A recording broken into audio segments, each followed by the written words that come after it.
ॐ तव कथामृतं तप्तजीवनम्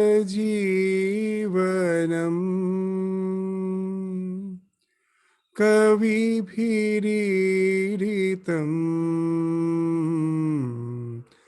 कल्मषापहम्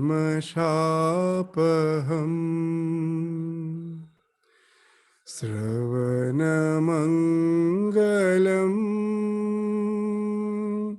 श्रीमदाततम्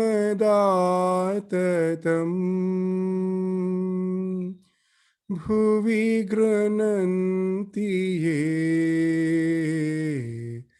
भूरिदा जना.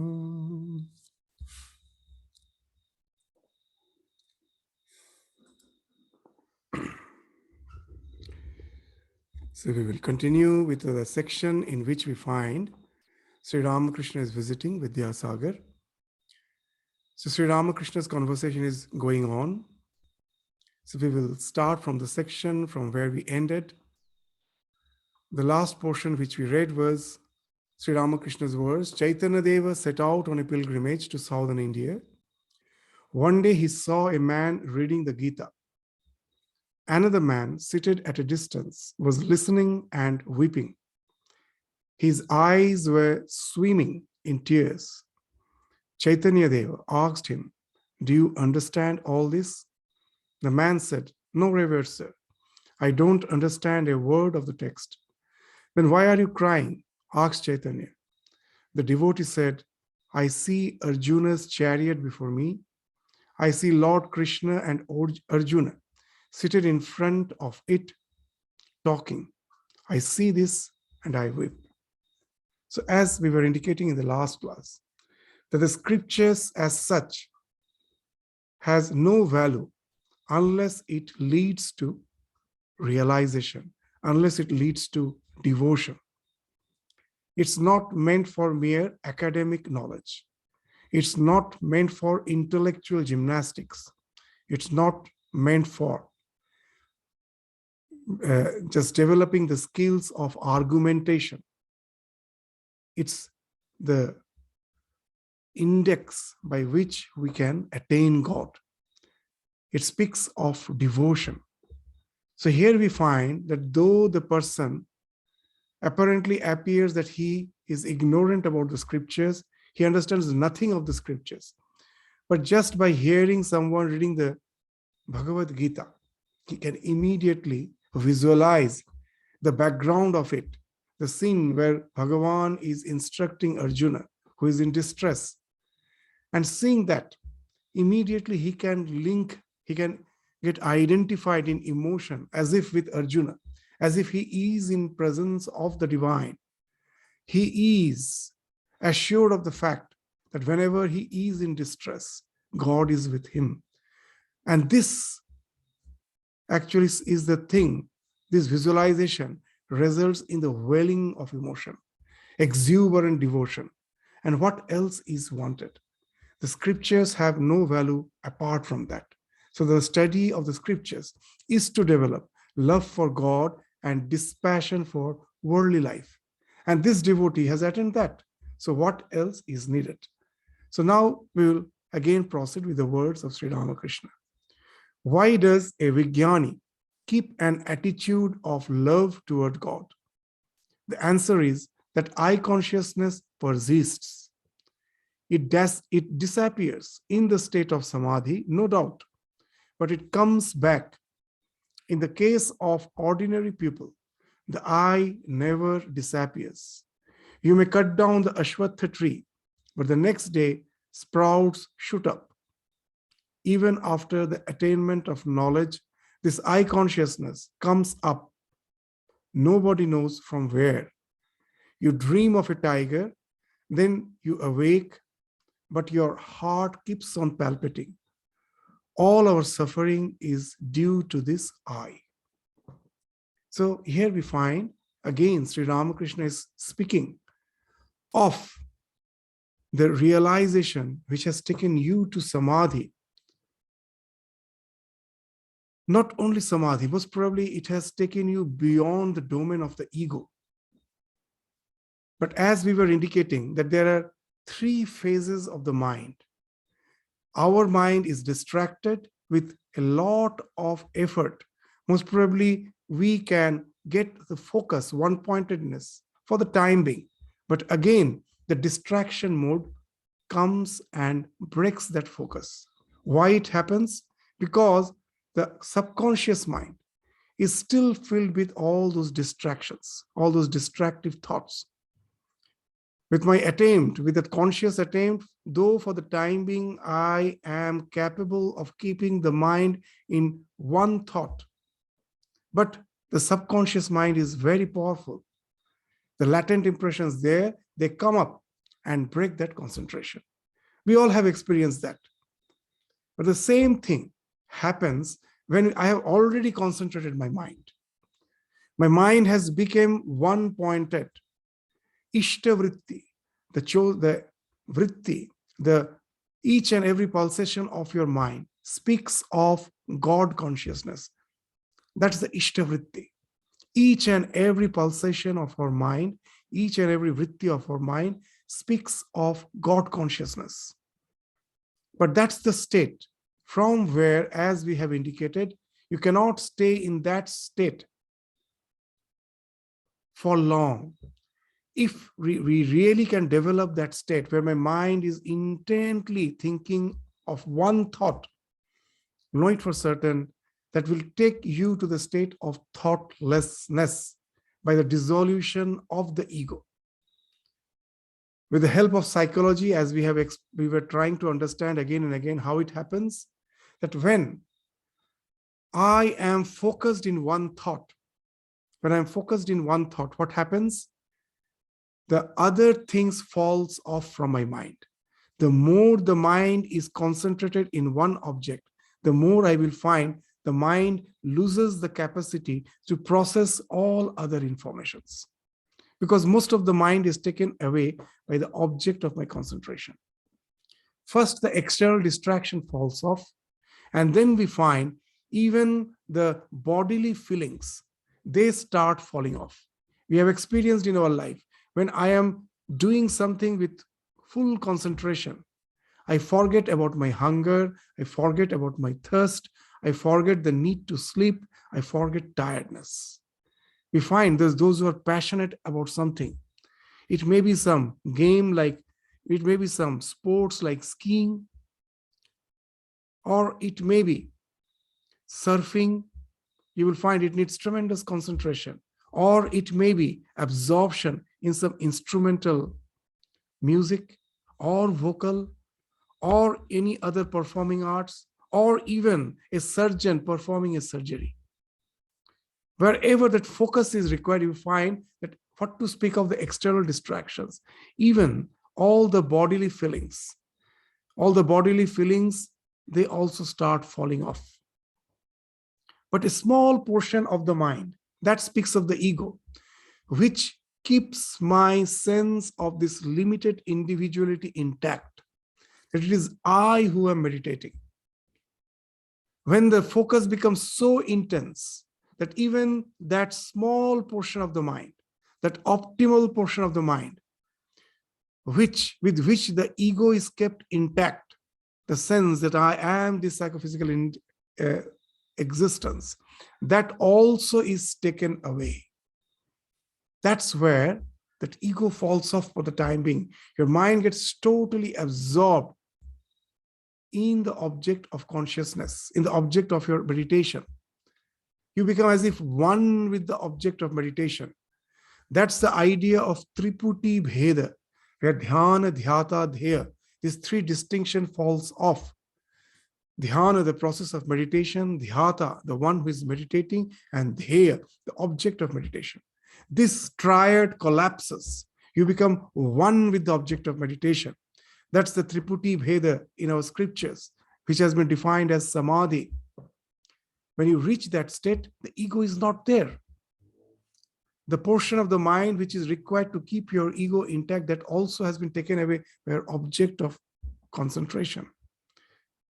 But know it for certain Now your subconscious mind is filled with the God consciousness. The distractions have vanished. You have cleansed them with the practice of one-pointedness. But this one-pointedness is the thing which is there in your subconscious mind, saturating it. So the same way, when I try to focus my mind as a novice, the distractions break my one-pointedness. Similarly here, you cannot stay as if for infinitude, in that state of flow, where you have become one with the object of meditation and the ego has fallen off. The ego comes back, but with its association with the God, with the God consciousness, the distraction has fallen off. So it do come back.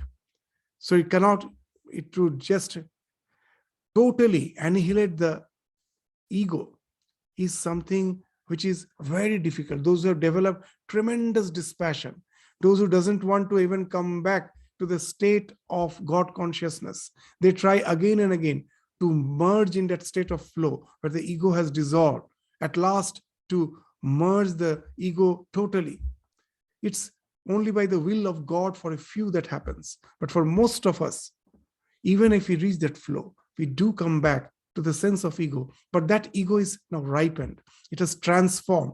It cannot, with that ego, I can never think of doing something which is crude, which is sensual.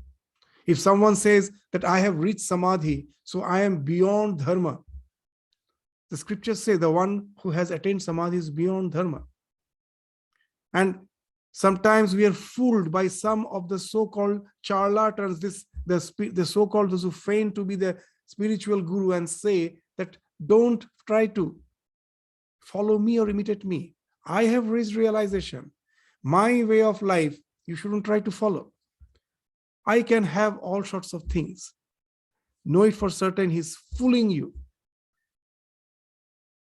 Because samadhi is possible only when we have cleansed the mind, and the subconscious mind is having only one pulsation of thought, and that speaks of God consciousness. He can never go to the baser things. Then what is meant by going beyond dharma, going beyond the religion? You have to understand it in the correct perspective. Going beyond religion means something totally different. Transcending religion means something totally different. It doesn't mean that I can do anything. What it means, now, in the present state of my existence, I find that my mind is wavering. My impulses is dragging me to do something which is not prescribed by religion or morality. So I have to keep myself bound within the religion by the conscious attempt, with my will force. For the man of realization, the evil has already fallen off. Goodness has become spontaneous. As Sri Ramakrishna used to say, that an adept dancer need not have to calculate his steps. He has become an adept dancer. Even when he's talking to someone, naturally his or her leg falls in rhythm. So there's no question that he goes out of rhythm. He doesn't have to attempt it consciously. So here also the same thing, that the transcending religion means that. That doesn't mean that I have the right to do anything. That my goodness has become so spontaneous that there is no question of falling back. So I need not have to be alert of what I'm doing. Goodness has become a spontaneity. The example which we give, that of transcending religion, in the hostel, I was there for such a long time, looking after the students. So we have a very, very punctual routine. The morning they have to wake up, the discipline that they have to go to the prayer. They have to, after the ablutions, they go for prayer. They have their small time for some physical exercise, then the breakfast, then study hours. Throughout the day, from morning till evening, it's all bound within the routine, discipline. Why? Because most of the students do have the inclination for thousands of distractive modes of their engagements. There are so many distractions are there for them. We find that if we leave them alone, they won't study at all. All those distractions will be constantly disturbing them. they will be totally dissipated, they disintegrated. So the routine is there for them. But there are a few students who have developed the knack for studies. They like to study. Now, isn't it that those who have developed the liking for study, are they not following the routine? They're following the routine. But we know it for certain that routine as such has no meaning for them. Even if the routine was not there, they would be punctual because they have developed the love for study. We have kept the routine for the most of the students, for the general student. But those few who have developed the love, they have transcended the routine. That doesn't mean that they don't follow the routine. They're following the routine, but it is happening spontaneously because of their liking for the studies. They don't have to do it consciously. So that's what is meant by transcending the religion. So now let us go back to the discussion that Vijnani, though he has went to the state of egolessness by entering into that state of flow, where ego has totally fallen off, he has become totally identified with the divine, he do come back because his subconscious mind is full of that one thought of God consciousness. That breaks that state of thoughtlessness. With the ego, again, he comes back. But this ego is the ripened ego that is always associated with the divine. So now let us again go back to the words of Ramakrishna. You will find that what he's saying has such a profound meaning. That why does a Vijnani keep an attitude of love toward God? The answer is that I consciousness persists. It disappears in the state of samadhi, no doubt, but it comes back. In the case of ordinary people, the I never disappears. You may cut down the Ashwatha tree. These ordinary people, why he's saying that, as we were saying, there are a few who develop the Paravairagya and try to go even beyond the state of this God consciousness. There's no coming back to the state of thought. They go to the thoughtlessness state and merge in that, just like a salt doll trying to find the depth of the ocean, falls on the ocean and merges. There are a few, but for most, though you have reached the state of samadhi, but we do come back. So that's in case of ordinary people. The I never disappears. You may cut down the Ashwatha tree, but the next day sprouts shoot up. In the old buildings, you will find Sri Ramakrishna in some other place gives the example. The Ashwatha trees have came out from the cracks and fissures of the walls of the old building. You go and cut it, of no avail. The roots are so deep-rooted that again within few days you will find the sprouts are coming. So ego is something like that you may cut, but from nowhere again it comes. So even after the attainment of knowledge, this I consciousness comes up. You have merged, but when you come back, it comes back. Nobody knows from where. And then Sri Ramakrishna is giving an example. You dream of a tiger, then you awake and you understand that it was a dream, but your heart keeps on palpitating. All our suffering is due to this I. So each and every line is so profound. That this I, from where it came, in Yoga Sutra, they say there are pancha klesha, 5 kleshas. The 5 klesha means affliction. Klesha means suffering. There are 5 sufferings. What are those 5 sufferings? Avidya, asmita, raga, dvesha, abhinivesha. They're sequential. Each follows the first, successor follows the predecessor. First comes the cause of all suffering is avidya, ignorance. What is the ignorance? That the Purusha, the conscious principle, somehow gets reflected in the Prakriti. And seeing the reflection in the Prakriti, getting identified with the Prakriti, the ego develops. What is the ego? The seeing its reflection in the body-mind complex, it starts thinking, I am this body-mind complex. So from ignorance, the Purusha is not the body-mind complex. Seeing its reflection in the psychophysical being, the sense that I am this limited being, the non-local consciousness now becomes local. That is the state of the disease. Now he says, I am this body-mind complex. The asmita has developed from avidya. And now the other this shoots of suffering. What are the offshoots of suffering? The next three: raga, dvesha, abhinivesha. Raga means attachment, dvesha, hatred, aversion, and abhinivesha, it means tremendous attachment to life, which in turn speaks of fear of death. Why this happens? That once you think, I am this body-mind complex, seeing the reflection there, you are not that body-mind complex. Now the question of nurturing it comes. Even a small microbe in a petri dish, that example which we give again and again, that biology teacher asked us to look through the microscope in the petri dish and ask, are there any living beings there? We see so many randomly moving particles. The dust, it appears all are dust particles. The teacher says all are not dust particles.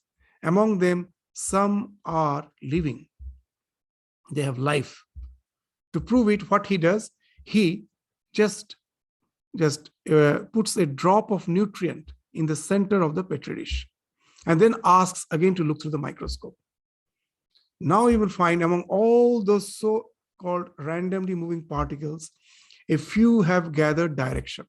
They're moving towards the nutrient. This is raga.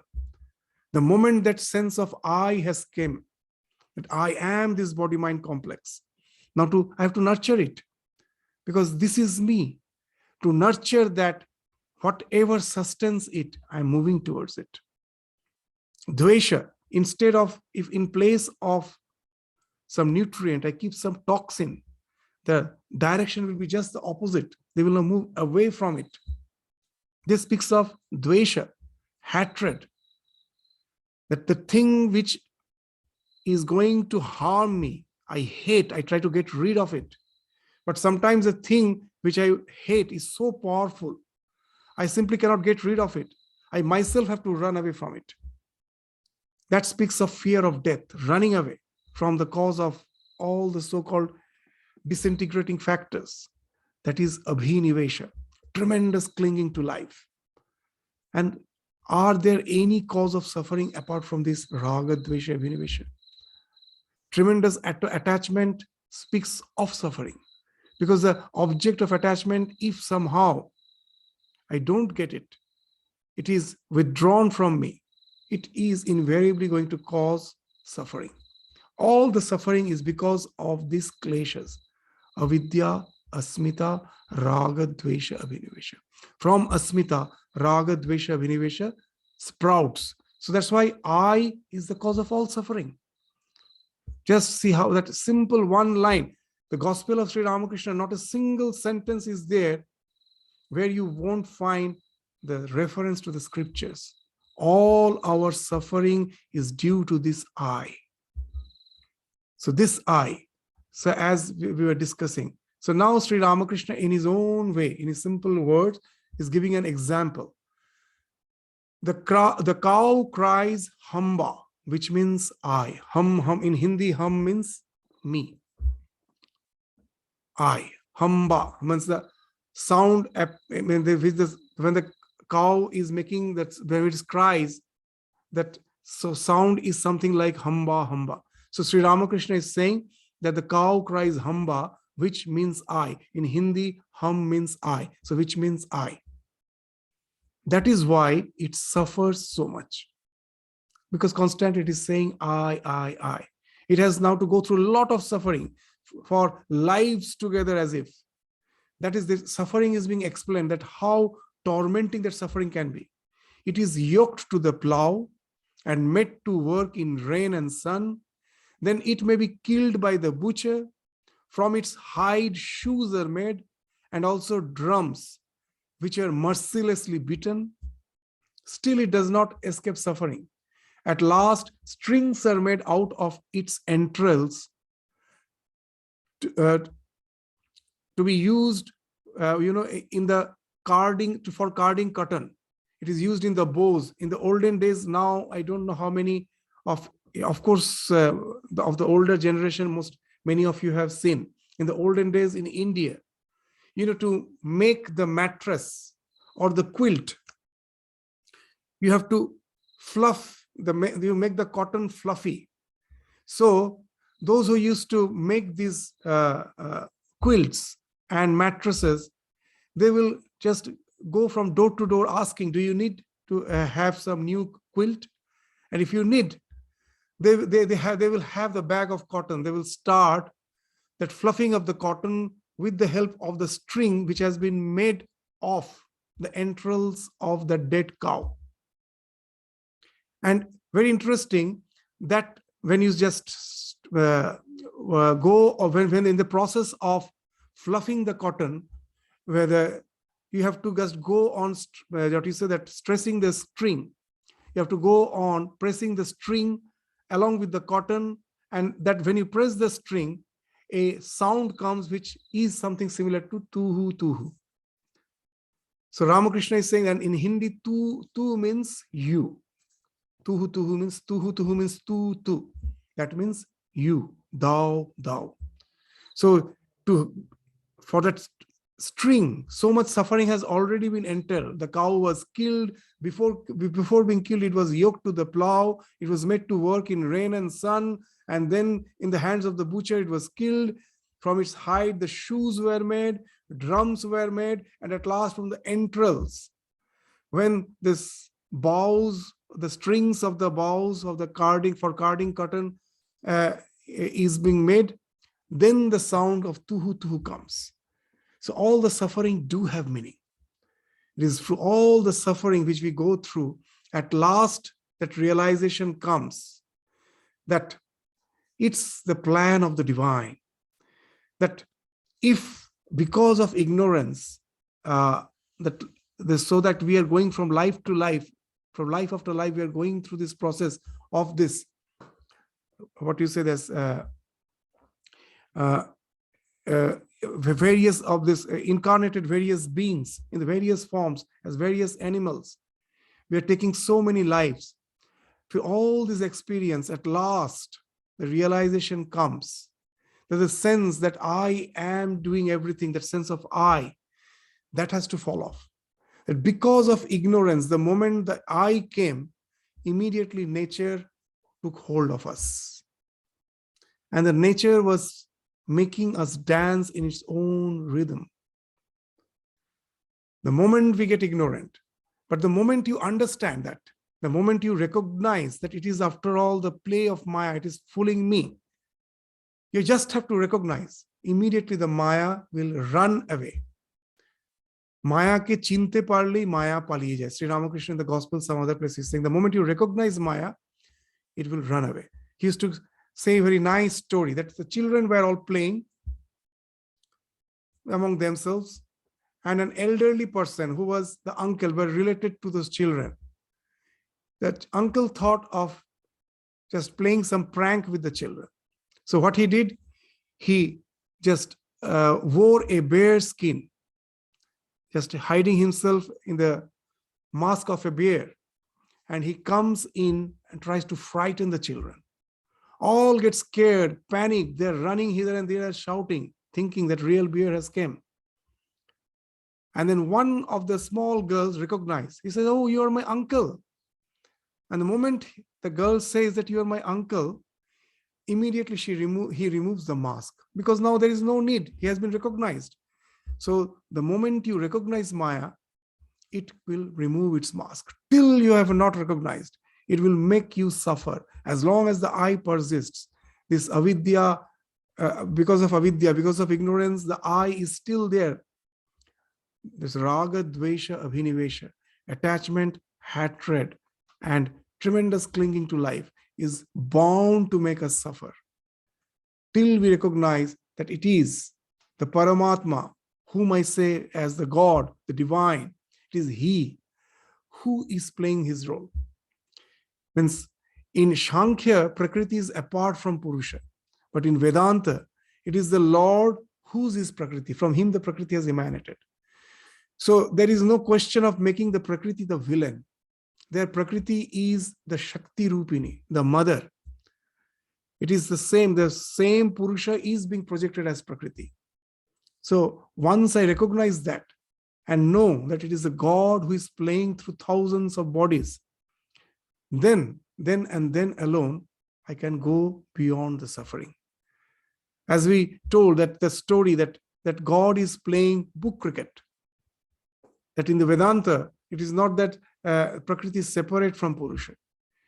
When I was in hostel, in Ramakrishna Mission hostel, I had the impression that all the students are very sincere. They do appear to be very sincere. During the study hours, they are reading sincerely, it appears. But you have to have a very intent, you have to watch them very intently. Sometimes you will find some very queer thing happening, that the textbook is open and they are having some notebook by their side, and they're now and then they're writing something. At the beginning, you may find as if if you are not looking very intently, the impression is as if they're taking some notes. But actually, it's not so. If they're taking notes, they won't be turning the pages and again putting it back. If you look intently what they're doing, you will find they're turning the page as if seeing the page number, writing something, again doing the same thing, and again writing something. So if you can conspicuously go near them, you will find what is a very interesting thing. That used to be known as the book cricket. What's that? When the book is open, if you turn the page, on the facing page, the page which is the flat, the facing page, not the page which you have turned, that are generally the even numbers. It either will be 0 or 2 or 4, ending with 0 or 2 or 4 or 6 or 8. Suppose when you turn the page, it is 20. So next page will be 21. That is that one which you have already turned. So next is 22. You turn 23. That will be 24. So these are, again you turn, it will be 26. Again you turn, it will be 28. Then again 0, 30. So the page number is bound to end by these 5 options: 0, 2, 4, 6, and 8. Now, there is a very interesting game. So there is 2 teams which have written, the Indian team and say the Australian team. All the players' name are written. If India is bowling, then when they turn the page for the batsman, if the page number ends with 2, then the batsman has scored 2 runs. If it ends with 4, he has scored a boundary. If it ends with 6, he has scored an over boundary. If it is 8, there is no score called 8. That means he has scored a single. And 0 means out. So now he has all the scores which is needed along with getting out.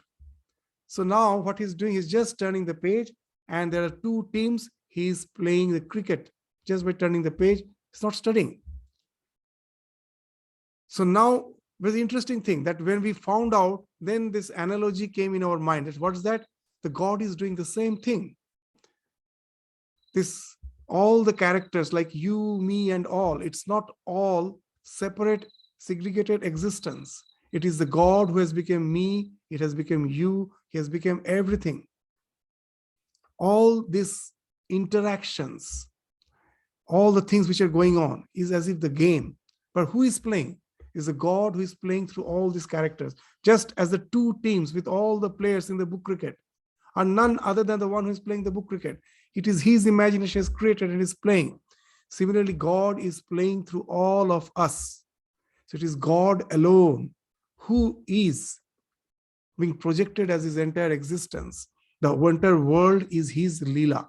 Why he is doing, we can never know. But it is the God who is playing through the universe.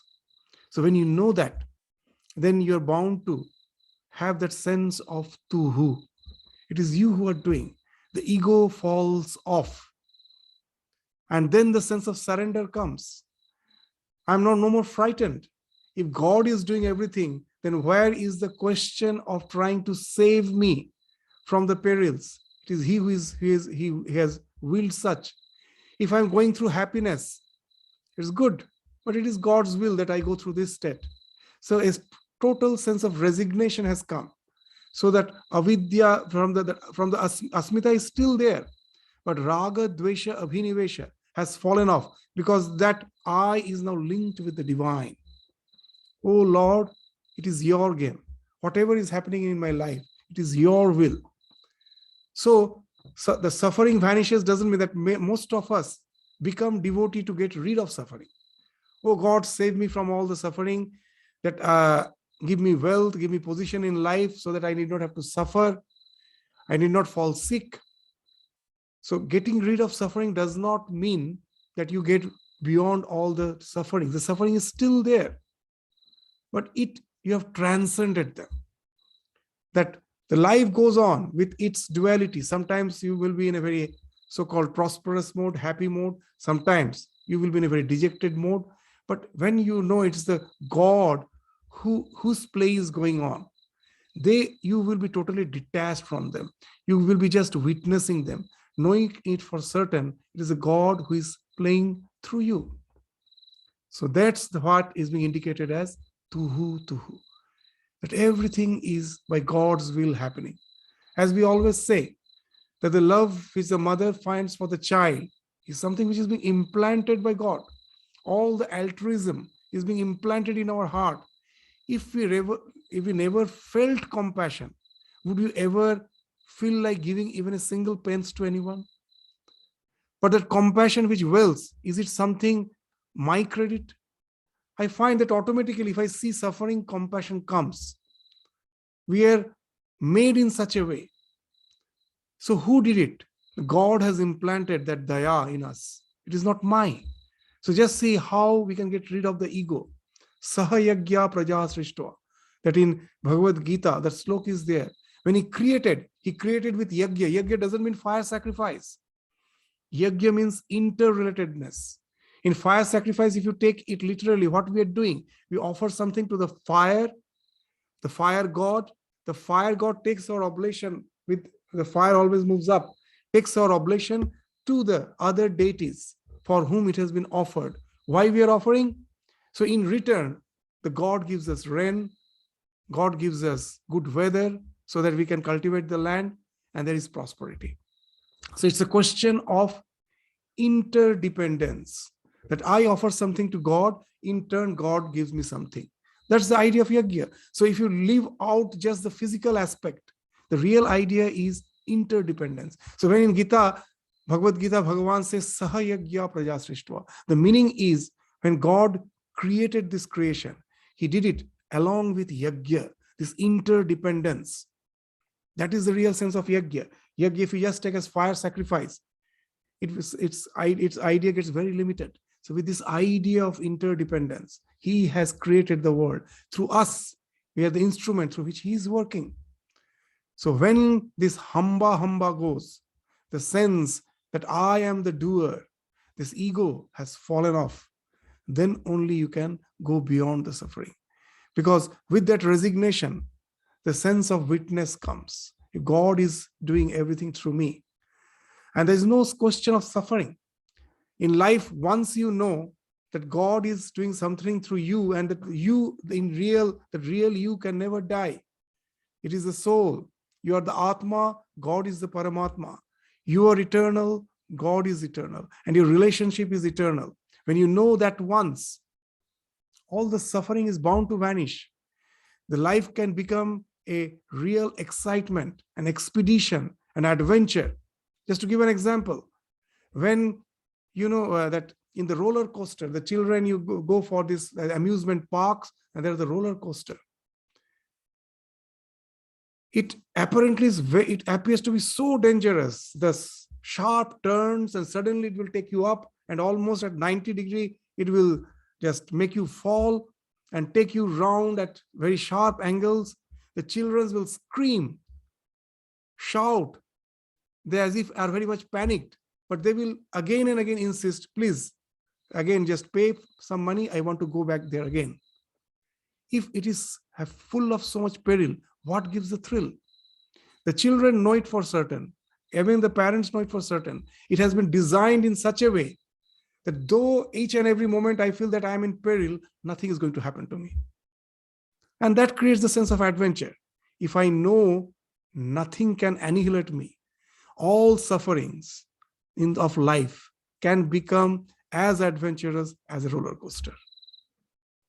And that's the idea which Sri Ramakrishna is trying to say with these words, tuhu tuhu.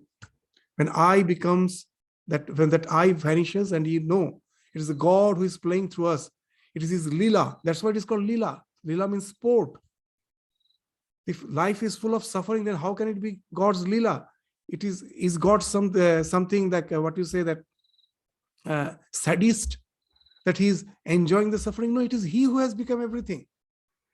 And it is all these so-called apparent perils are knowing from the very, the God knows that nothing can annihilate him or his projection, which is being finding expression as the jivas. Nothing can annihilate. So everything becomes just a mere game, play. Swami Vivekananda used to give a very nice example that when the two puppies are fighting, the mother dog is just lying down bit apart, in no way interested in what the puppies are doing. It allows the puppies to fight. The puppies are very, very, very serious about the fight. They're thinking that I will kill the other. But the mother is just lying. It knows it is all childish. Swami Vivekananda is giving that example, and that fits in with our existence. Sometimes we think God is sadist. It's actually total different level of awareness. From his level of awareness, all our fights, quarrels, this war, weapons, destruction is just like the fight of the puppies. She knows very well nothing is going to kill them. Let them fight for some time. The real me is never going to be killed. So when the tuhu comes, oh God, it is your game, whether it is some prosperity or it is some danger, peril, I know that I am not going to be annihilated. It is you who are playing with the universe through me. Let the game go on. I am your playmate. We all become sakha then. So now that's the idea, that tuhu comes, then only all the trouble goes. We have to learn it through the experiences of life. So let us read these lines again, few more. So Ramakrishna's words are so simple, but you will find it's so profound. The cow cries hamba, which means I. That is why it suffers so much. It is yoked to the plow and made to work in rain and sun. Then it may be killed by the butcher. From its hide, shoes are made, and also drums, which are mercilessly beaten or love. Still, it does not escape suffering. At last, strings are made out of it, of its entrails, and the bows are used in carding cotton. Then it no longer says hamba hamba. What it says now, but tuhu, thou. Only then all its troubles are over. O Lord, I am the servant, thou art the master. I am the child, thou art the mother. So, very interesting. All the religious traditions speaks of the same thing. There's a very interesting story in the life of Guru Nanak. Very good, very interesting story. He was just a teenager when his first realization came. It was not through meditation. So realizations can be sometimes, when it comes, we don't know. It's all God's grace. Even from some mundane worldly experience, the realization can come. Guru Nanak, as a teenager, was asked by his parent to go to the market to buy something. So when he asked for the price, the shopkeeper told, there's 13 rupees. In 13 in Hindi is tera. Tera. And hearing that word tera, immediately Guru Nanak, as a small young boy, was transported. The tera is 13, and that same little difference in pronunciation means tera, yours. Everything is yours. And that took him to a transportation. First realization came that way. That Lord, everything is yours. So this is the thing with Sri Ramakrishna. The once that realization comes, the life becomes a full surrender. Nothing can now make you suffer. The suffering vanishes. You transcend suffering. The suffering still is there.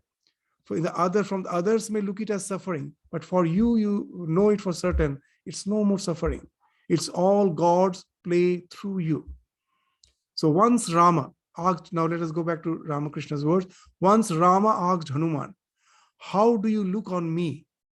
And Hanuman replied, O Rama, as long as I have the feeling of I see that thou art the whole and I am a part. Thou art the master and I am thy servant. But when, O Rama, I have the knowledge of truth, then I realize that thou art I and I am thou. It's a very, very, very significant sloka which Sri Ramakrishna actually is translating. What's that sloka? Very interesting. When Rama asked Hanuman that what do you think of me? How you look upon me? Hanuman, who is called Buddhimatam Varishta, he is the wisest among the wise. His reply was really something wonderful. What he told, Deha Buddhya Dasoham.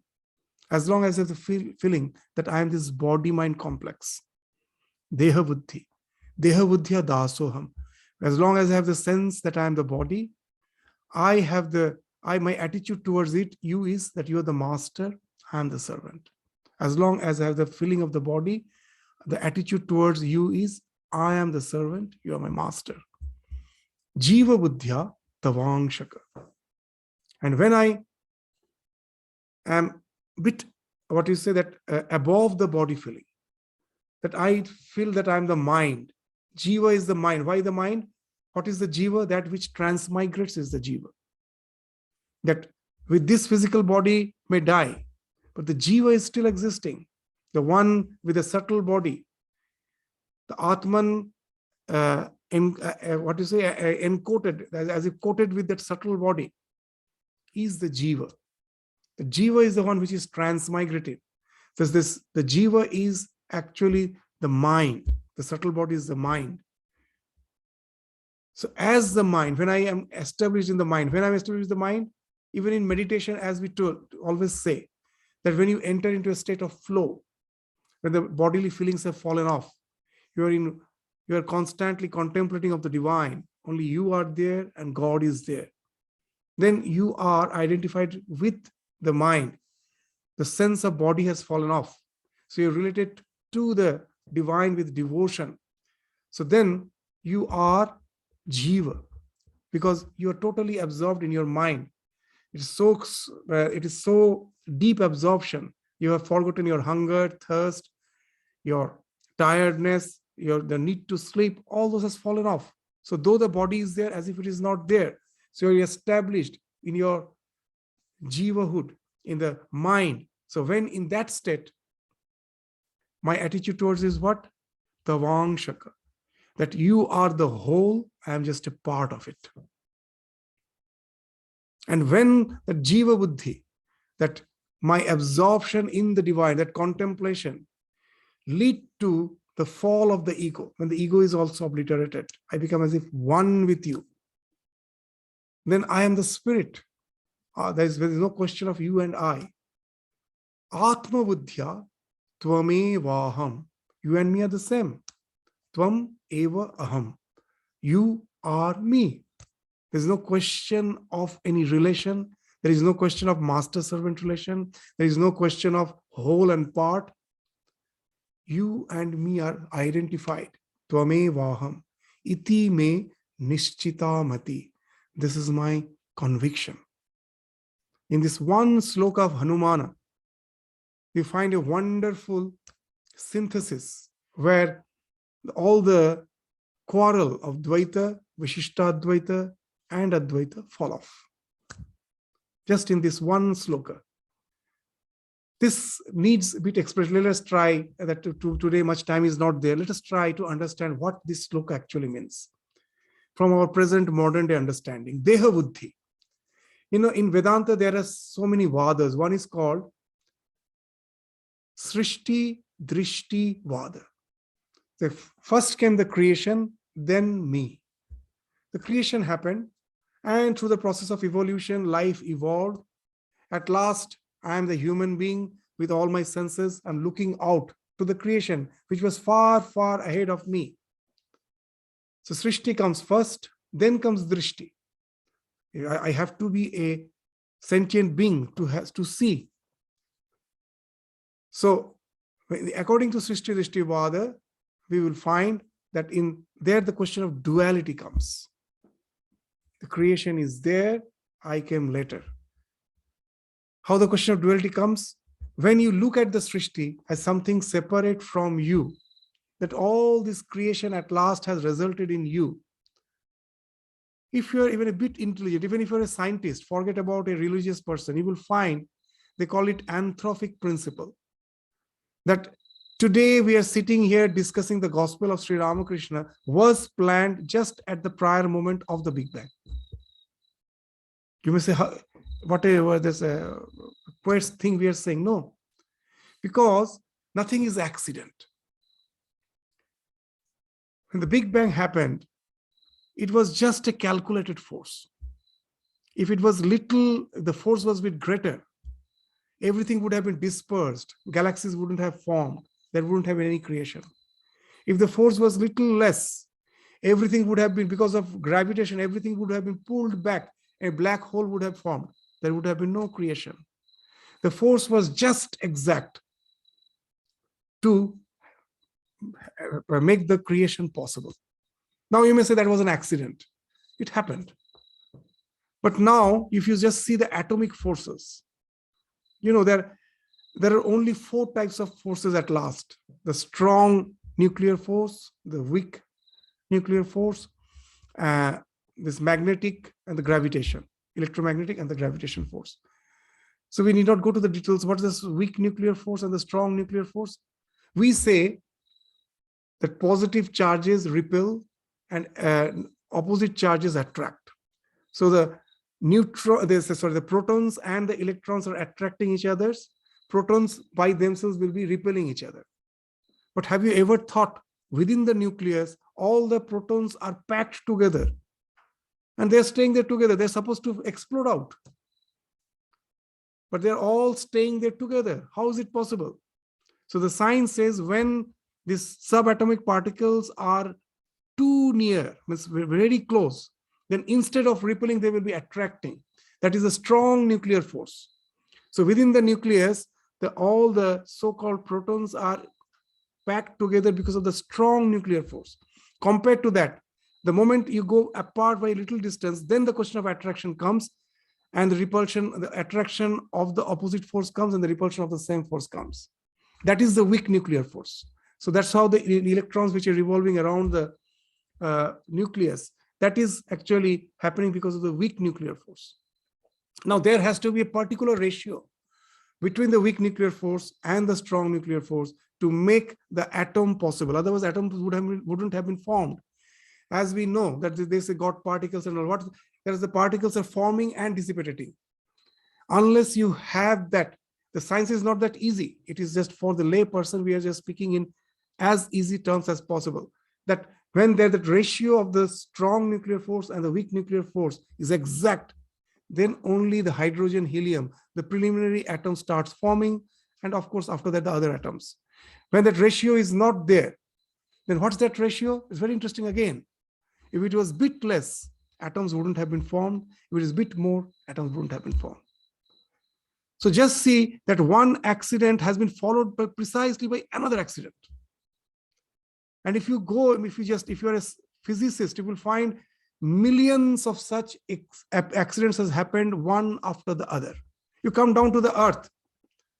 The earth's gravity is such, the earth's size and the gravity is such. If it was a bit larger, it would have, in its atmosphere, we would have heavier gases with which life wouldn't have been possible. If its gravitation was a bit less, only hydrogen and helium would be there. Even oxygen will be cannot be stay in the atmosphere. Then again, life is not possible. The gravitation is just which is required for life. The tilt, the 23.5 degree, the North Pole, if the tilt was a bit more perpendicular, the light rays from the sun would have been more perpendicular, the earth would be tremendously heated. Life wouldn't have been possible. If the tilt was a bit more, again, life is not, the more oblique the light is, the planet will become cold. Life is not possible. So and now come to the life itself.